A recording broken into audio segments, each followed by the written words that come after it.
Hello and welcome back to Newsroom Nigeria. This is where we give you hot, fresh and sizzling news all day long. If this is your first time here, you have not subscribed to this channel, kindly subscribe, turn on the post notification bell, also leave your opinions in the comment section below. Lere Olayinka, the senior special advisor on media to the former governor of Rivers State and FCT minister, Nyesom Wike, has taken to his official X handle to take a serious swipe at the former governor of Kaduna State Nasiru El-Rufai following his interview on ChannelsTv on Sunday. According to his statement, which drew widespread attention from the general public, he accused the former governor of hypocrisy. The former governor of Kaduna State and chieftain of the ADC coalition, Nasiru El-Rufai, came under verbal confrontations from different quarters following his interview on popular television outlet ChannelsTv on Sunday. His comments, which generated massive controversies, were widely condemned by many, including Lere Olayinka, the senior special advisor on media to the former governor of Rivers State, Nyesom Wike. However, according to a recent statement which was published on his verified X handle on Monday, September 1st, 2025, the outspoken aide took a swipe at the former governor, accusing him of double standards. From his post, which has garnered widespread traction across various media platforms, he shared photos of a former Kaduna State governor and his son at a public primary school where he was enrolled. In his remarks, he pointed out that the deed was done out of hypocrisy, as the then 6-year-old boy was no longer in the school. When El-Rufai's political deceit was still working, in September 2023, El-Rufai enrolled his 6-year-old son in public primary school. Where is the boy now? Still in the Kaduna Public Primary School, he wrote. Let's have your thoughts and your opinions in the comment section. The picture is right before me, where El-Rufai and his wife is taking their son, their 6-year-old son, to the public school. According to the question that Lere Olayinka has asked, is the boy still in this school?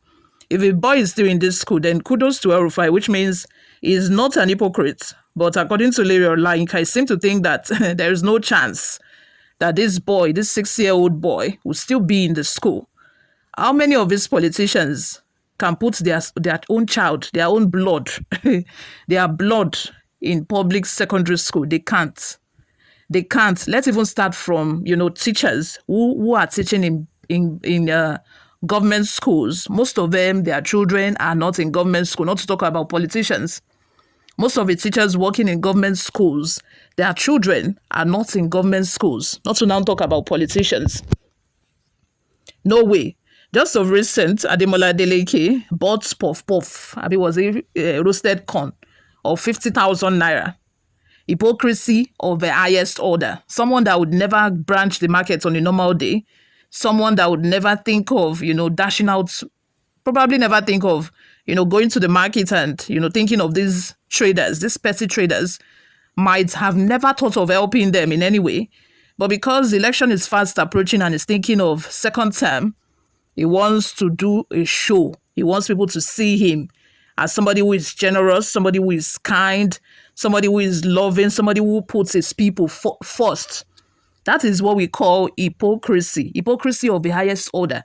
What you know that you would never do on a normal day. What you know that you would never do on a normal day. But because you want to smile to the camera, you want to be seen as what you're not, then you now portray yourself as this humble person just to get their votes. That is why sometimes this gimmick, a lot of people, they swallow it, they drink it like Zobo.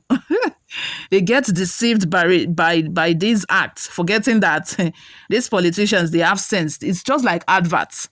They will advertise things to you, cajole you, just for you to buy. They will even try and paint the product as something that is not, until you buy the product and then you become disappointed. Is this not what they were advertising as if it's more than this? That is the power of advertising. They will repackage the whole thing.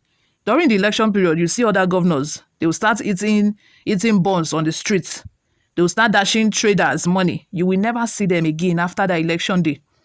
You will never see them. I'm very sure that El-Rufai withdrew his child from that school after about a month or maximum a term. He withdrew the son from the school. I'm very sure of that.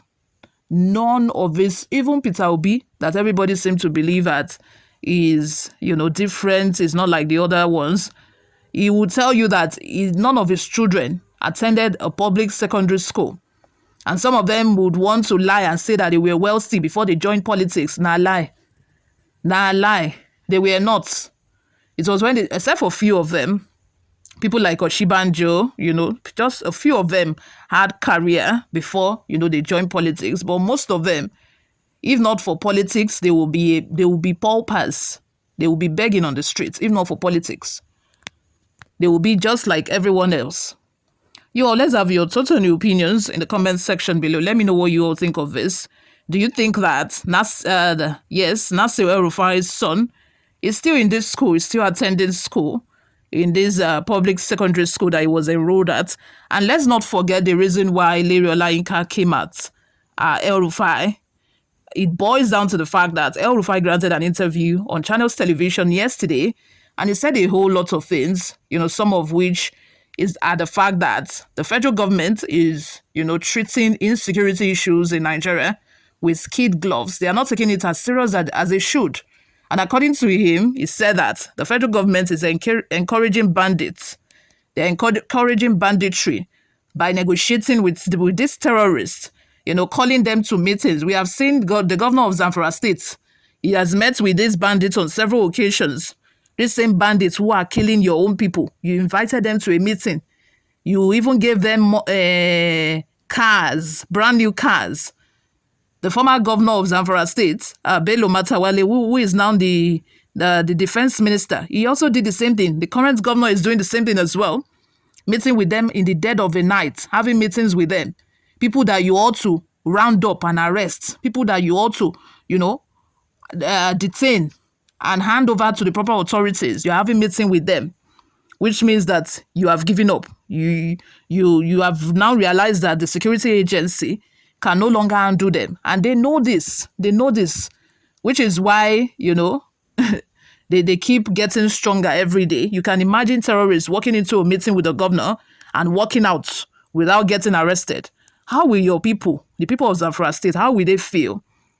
So that was exactly what Nasiru El-Rufai said, and they have been denying it since then. Even Noah Ribado, who is the National Security Advisor to the president, released a statement denying that fact. And, he came out with a whole list of the accomplishment that they have accomplished during the Tinubu regime, of how a lot of patriots and soldiers have died in the facts.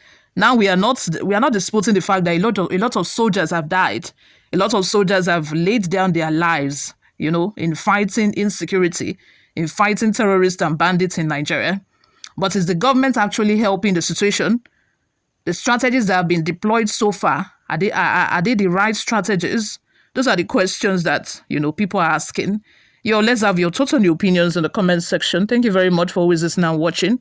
I will see you all in my next video. Bye for now.